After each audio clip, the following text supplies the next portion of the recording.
Hey guys, Joe here. Thanks for checking out another video on the channel. And yes, today I have the new Glock 47 for a review here on the channel. And well, TLDR, it's a 17 with 2 changes to make it interchangeable with other guns.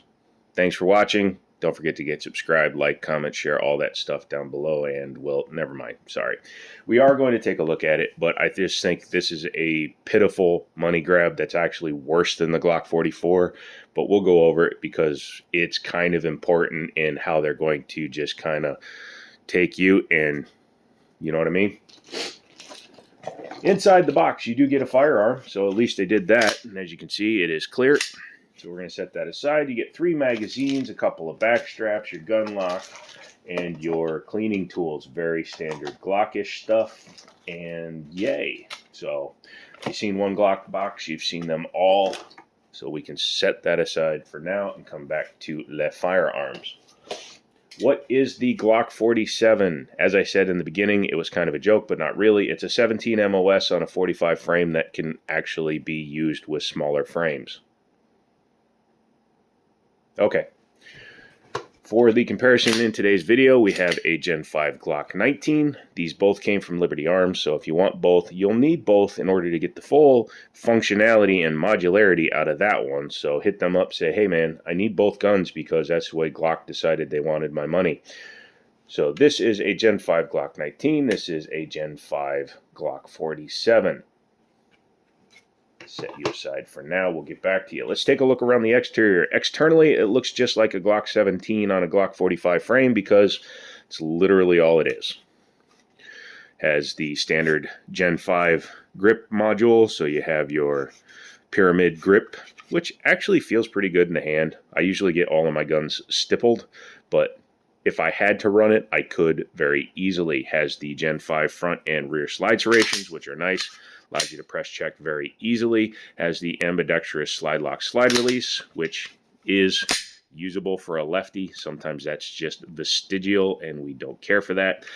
Does not have a 1913 pick rail. It has the Glock accessory rail, so you do have to make sure any accessories that you get can be modified or have interchangeable parts, such as like my Streamlight TLR7, which has a Glock specific accessory rail adapter.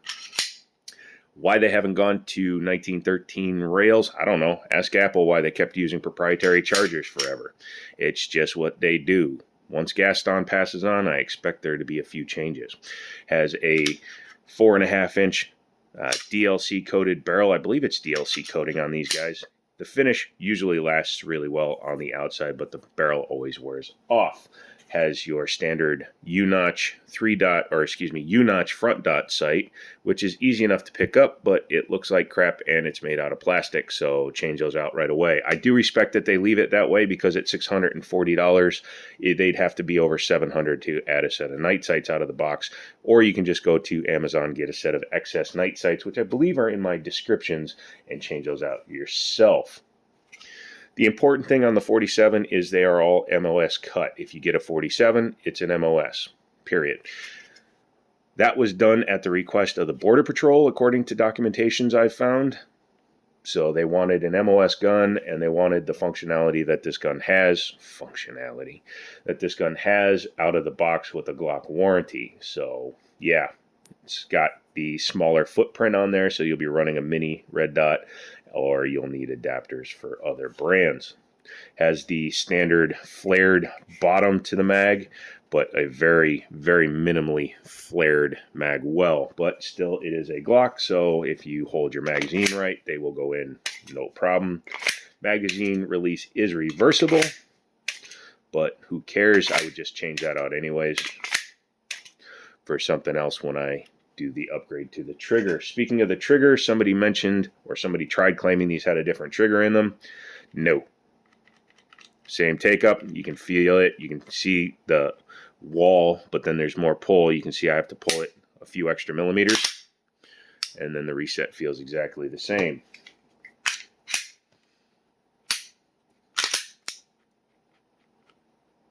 Same creep. See, that's the creep I don't like. This is a false wall with a creep. and it is present in this gun. Also, I don't care for a trigger safety that when it's fully engaged or disengaged still protrudes into your finger. I prefer it to be completely flat. We already know it's there. Why won't you make it easier to use, Glock? Get with the times, yeah. You modify the whole gun for somebody and you don't want to upgrade your triggers. That's what I call Glock pathetic. And as an owner of 7 Glocks, I can say that. Overall, it's a Glock. What do you say we take it apart? Okay, great. So this is going to be the important spot because it's going to allow us to see what makes a 47 not a 17 MOS. And I'm also going to take apart the 19 real quick, here, just to show you what you need to do in order to have full modularity. Yes, English, between the two chassis. So, if you take a look at this is the guide right out of the 19. This is the guide right out of the 47. Me think they the same. So, yeah, that's one difference they made to the gun. Out of the box, it now has a spacer for a Glock 19 spring, which also potentially changes the frame rate, the slide cyclical rate. So we'll have to see extended shooting videos, or if I wind up breaking down and buying one, how this one shoots compared to a standard 17. But in order to accomplish that, they've basically done what the aftermarket has been doing for years, which is added a stop in here, so a Glock 19 spring will stop in the standard position. Aftermarket guns have been doing it for a long time, and Glock has been doing it themselves in the form of the 48. If you look at a Glock 48, you'll see the same hole under the dust cover because of where the screw for the front sight is. And yeah, so Glock copied themselves. Glock perfection. I like that it's still a nice profiling here to the end of the Gen 5s, makes it easier to reholster them. Internally, as I said, you have your drop safety there, your striker back here, striker tube, back plate. Apparently you can run a Gen 4 slide on a Gen 5 gun if you change the back plate, but of course you'll lose your slide lock functionality on this side. Wah. Oh man, I just wish this thing looked a little better. And being a brand new model, there are no Gen 5 47 upgraded slides. Oh wait, just get a 17 and a spacer. Let's see, on the frame. Hi, Glock 45 frame, because that's literally all that is, Glock 45. Moving on.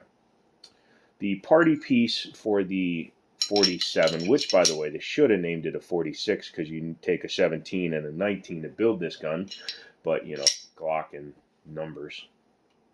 Hey, we have a new 22. What are you calling it? 44. We have a new 45. What are you calling it? The 21. But what you do have to do is you need a 19 frame, Gen 5, and the 47 slide.